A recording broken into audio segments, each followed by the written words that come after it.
Salut les terriens, un tour d'inspection de la semaine un petit peu particulier aujourd'hui puisque nous allons revenir sur le fameux plan publié par la FAA concernant la nouvelle réorganisation du site de lancement, qu'au passage nous avons déjà partagé avec vous samedi soir dernier. Nous avions évoqué ce week-end la réapparition soudaine de cette unité de séparation d'air anciennement sur le site de Sanchez, depuis démantelée, et qui était censée permettre à SpaceX de produire une partie de ses ergols sur place. Alors pourquoi l'entreprise compte-t-elle absolument construire une telle usine sur son site de lancement? C'est ce à quoi nous allons tenter de répondre dans cette vidéo, et enfin nous rejoindrons Philippe qui, comme d'habitude, répondra à l'une de vos questions. Bon, vous êtes prêts? Allez-y, tous à Boca Chica.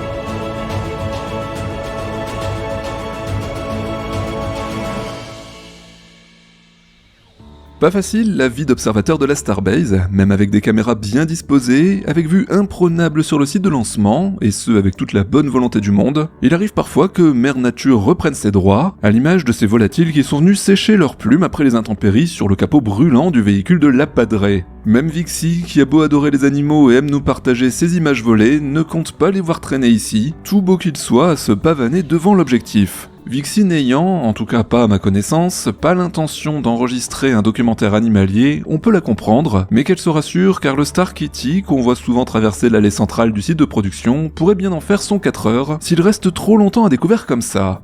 Un peu plus loin dans les terres, un nouvel observateur de plus en plus assidu et de plus en plus équipé prépare quelques plans d'ensemble du site afin de ravir nos mirettes. Anthony Gomez, le propriétaire du Rocket Ranch, est de plus en plus intéressé par le développement du programme Starship et non content de déjà recevoir les équipes de What About It ou de Mauricio dans son ranch, il souhaite désormais filmer les activités de SpaceX à Boca Chica. D'ailleurs, vous pouvez voir qu'il ne fait pas les choses à moitié car il me semble bien qu'il s'est équipé d'une antenne Starlink. Moi je vous le dis les terriens, il va maintenant falloir compter avec lui pour nos futurs tours d'inspection, et franchement tant mieux car plus il y a de caméras braquées en direction de la Starbase, et mieux c'est, plus on a d'infos. Allez, cessons de regarder de loin cette Starbase et allons justement la visiter en nous rendant sur le site de lancement. À travers le monde, ceux qui suivent le programme Starship ont actuellement les yeux braqués sur la campagne de test des deux prototypes, en l'occurrence pour ce 5e vol, le B-12 et le S-30. Mais pas de précipitation, la prochaine tentative de vol devant avoir lieu à la fin de ce mois-ci ou vers le début du mois de septembre, il reste encore quelques étapes à respecter. En effet, l'entreprise devra se livrer au test ultime, ce fameux Wet Dress Rehearsal, qui consiste en une répétition générale du pas de tir. L'objectif de ce test est donc de faire comme si on s'apprêtait à lancer la fusée en faisant le plein des réservoirs et en déroulant le compte à rebours sans toutefois allumer les moteurs. Rien de tel pour vérifier que toutes les infrastructures, équipements, process de remplissage des réservoirs et autres fonctionnent parfaitement.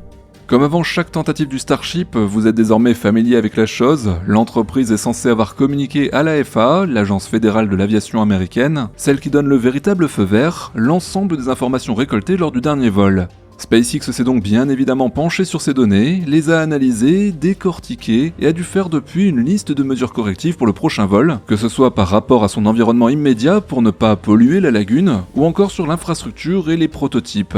Un rapport d'enquête qui sera rendu à la FAA donc, cette dernière devant par la suite décider si oui ou non la fusée peut quitter le pas de tir par les airs. Cette étape, on le sait, est toujours un peu longue, on connaît les frasques d'Elon Musk à ce sujet, mais est-ce véritablement cela qui retarde le 5e vol, sachant que le premier et le deuxième étage sont prêts et que le premier pas de tir semble lui aussi opérationnel ?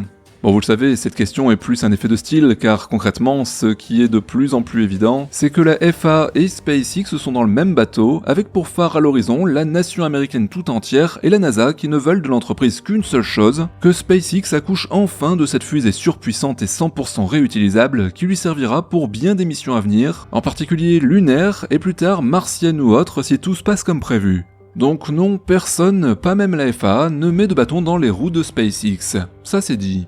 Passons à présent à ce qui réellement demande du temps et peut potentiellement retarder le prochain vol, à savoir le fait que l'entreprise pousse les murs sur son propre terrain afin de se doter sous peu d'un second pas de tir. Si vous avez participé au tour d'inspection de samedi soir dernier, vous avez sans doute pris connaissance du plan qui a été dévoilé par la FAA, montrant noir sur blanc la façon dont sera réorganisé le site de lancement. Une nouvelle configuration qui n'est pas si nouvelle que ça, et peut-être pas définitive non plus, mais qui en dit long sur les problèmes que rencontre l'entreprise. Je m'explique. Nous avons vaguement évoqué avec Philippe samedi soir le retour de cette fameuse Air Separation Unit, en français l'unité de séparation de l'air, anciennement installée sur le site de Sanchez, puis démantelée, qui semble retrouver une place de choix au sein de cette nouvelle configuration. Cette usine permettrait en partie de tirer de l'atmosphère les éléments nécessaires pour fabriquer de l'azote et de l'oxygène liquide consommables. L'oxygène qui, pour rappel avec le méthane liquide, sont essentiels pour les lancements et les tirs statiques, puisqu'ils constituent tout simplement les ergols, c'est-à-dire le carburant du Starship.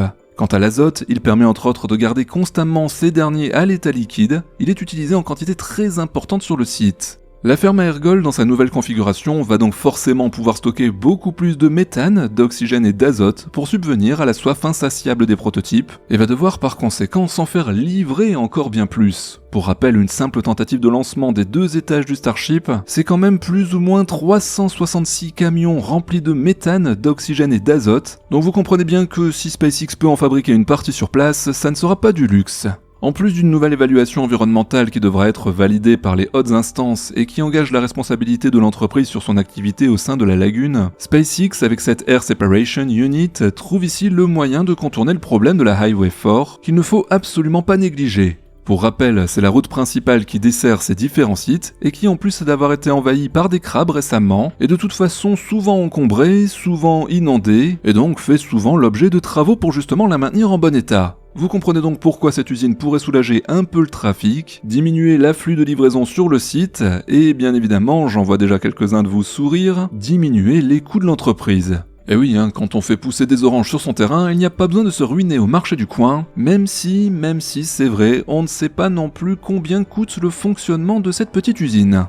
Alors certes, SpaceX voit grand, anticipe plusieurs coups à l'avance, tel un joueur d'échecs averti. En effet, développer sa capacité à produire ses propres ergols sur Terre, c'est compliqué mais faisable. Par contre, dans des environnements hostiles, voire carrément inhospitaliers, ce sera une autre paire de manches, même si bien sûr, à travers le monde, des milliers d'ingénieurs planchent déjà sur ce type d'industrie.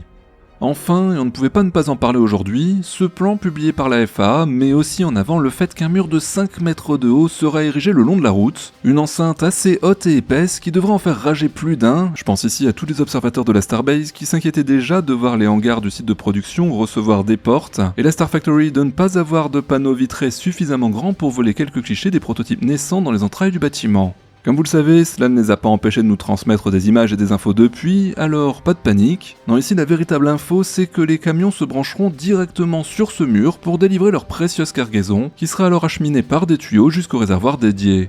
Nous l'évoquions samedi soir, le rectangle coloré dessiné sur ce plan, à l'emplacement même de ce qui aurait pu être une seconde table orbitale, ne dit pas grand chose, si ce n'est circuler n'y a rien à voir. Pourtant, certains observateurs de la Starbase spéculent déjà à 200% sur ce à quoi pourrait bien ressembler la future V2 du Stage 0. Les équipes de What About It n'échappent pas à la règle et sont même l'une des premières à s'y risquer, avec ce qu'ils appellent une première variante, qui serait un peu du même type que celle du pas de tir d'Ariane 6, à savoir 2 tranchées de chaque côté pour canaliser les flammes dans des directions qui seront sans danger pour le personnel et les infrastructures du site. Une autre variante serait avec un seul déviateur de flammes, fermé sur la gauche, ouvert sur la droite, peut-être la plus probable selon eux, puisqu'elle aurait le mérite de dévier les ondes de choc et les flammes du booster dans une direction opposée à celle de la route. Enfin, on a aussi une dernière option qui serait de dévier la puissance des moteurs ni à gauche ni à droite, mais au centre, en direction de la lagune, et donc dans la direction opposée à celle du site de lancement. C'est peut-être ici la variante la plus probable, étant donné qu'elle laisse un peu d'espace pour y intégrer le déluge et d'autres réseaux. Mais en tout cas, ce qui est certain, c'est qu'on ne risque pas de voir une table orbitale ici, mais plutôt une V2 du pas de tir complètement différente. Et vous les terriens, justement, quelle option préféreriez-vous ?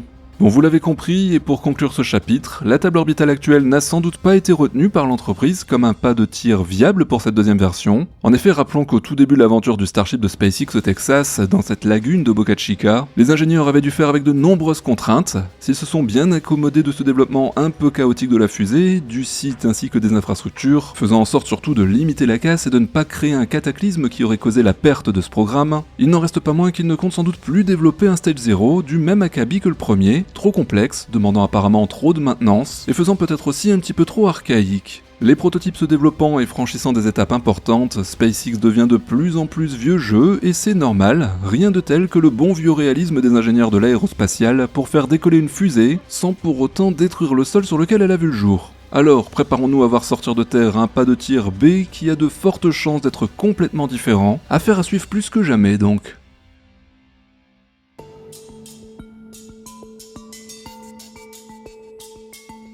Allez, c'est le moment de passer à vos questions, et juste avant de prendre celles de Flav et de Clément, j'en profite pour vous dire que notre Philippe National va prendre des vacances bien méritées la semaine prochaine, et que nous en profiterons pour faire un tour d'inspection complet d'absolument tous les sites qui composent cette Starbase. En effet, ça fait un petit moment que nous n'avons pas pu le faire en raison de l'actualité incessante. Allez, on retourne à nos questions. Aujourd'hui, il a choisi les questions de Flav et de Clément. Flav nous demande quelle version du Starship HLS ira sur la Lune, est-ce que ce sera la V1, la V2 ou la V3 ? Et Clément s'interroge sur le fait que le Starship SLS, bon je pense Clément que tu voulais dire le Starship HLS, n'a pas de bouclier thermique, et qu'il s'interroge également sur le remplissage de celui-ci.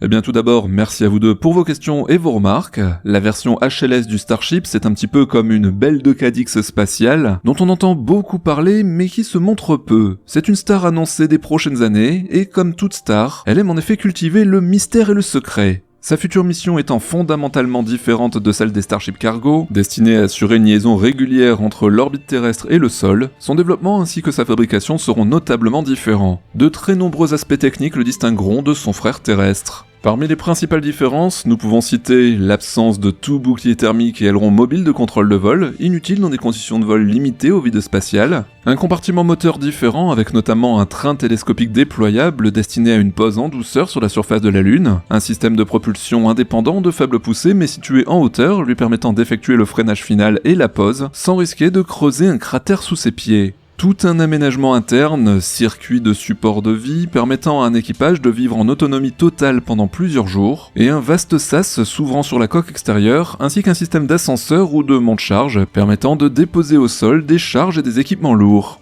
Reprenons justement ces particularités une à une en regardant les impacts sur la production de ce vaisseau, pas comme les autres si je puis dire. La seule atmosphère que le Starship HLS rencontrera sera celle de l'atmosphère terrestre pendant les premiers kilomètres de son ascension initiale vers l'orbite. Cet appareil n'étant pas prévu pour revenir sur Terre, toute sa vie opérationnelle se passera donc dans le vide spatial, et de fait, l'absence de tout bouclier thermique et de tout aileron de commande de vol aérien devrait simplifier et alléger grandement sa construction, et permettrait pourquoi pas de recourir à nouveau aux alliages ultra légers pour toute la partie avant, soute et ogive, car libérés des contraintes thermiques. Un tel choix, associé à l'absence de bouclier thermique, permettrait de gagner plusieurs dizaines de tonnes sur la masse sèche du véhicule, ce qui serait un avantage appréciable. Ainsi, un Starship lunaire pourrait, soyons un petit peu optimistes, envisager de rester sous le seuil des 100 tonnes à vide.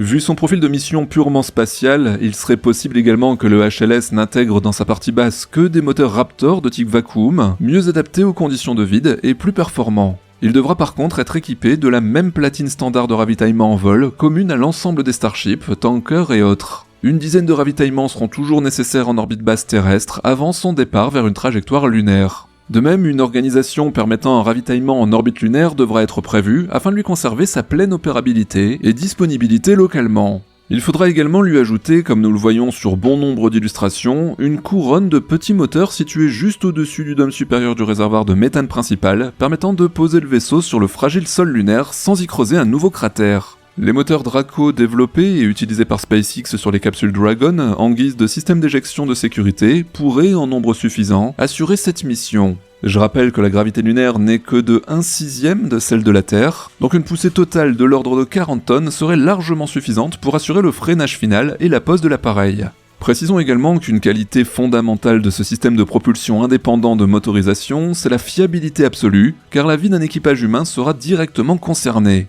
Les moteurs Draco ayant été conçus en tant que système de sauvegarde, leur simplicité intrinsèque permet de garantir un haut niveau de fiabilité. Ainsi, ces moteurs ne comportent aucune turbopompe et leurs ergols sont poussés vers les chambres de combustion grâce à des bonbonnes de gaz sous pression. À ce jour, il n'est pas certain que la remontée du HLS du sol de la Lune jusqu'à l'orbite lunaire se fasse exclusivement sur ces moteurs auxiliaires. Un redémarrage des moteurs Raptor principaux pourrait en effet être envisagé au-delà d'une certaine altitude afin d'obtenir plus de poussée, mais au prix de l'incertitude d'un réallumage complexe nécessitant tout un processus de conditionnement préalable. On est donc loin du bon vieux lame historique et de ses rustiques moteurs hypergoliques. De même, l'aménagement intérieur du Starship lunaire sera très différent de celui de son frère orbital terrestre. Il devra être capable de constituer une véritable base de vie pour une demi-douzaine d'astronautes. Outre une section de pilotage et une section de vie, il devra comporter un large sas ouvert sur le vide, permettant la sortie de matériel lourd vers le sol lunaire, ainsi qu'un système d'ascenseur et de monte-charge compte tenu de l'altitude de l'ouverture du sas par rapport au sol. De nombreuses images récentes des développements en cours de réalisation actuellement ont déjà fuité, montrant que ce secteur est en pleine activité et que les solutions techniques prennent forme. Il y a fort à parier qu'à ce jour, une bonne partie des équipements et aménagements internes ait déjà fait l'objet de recherche et de développement, en attendant leur intégration sur un prototype grandeur nature du HLS.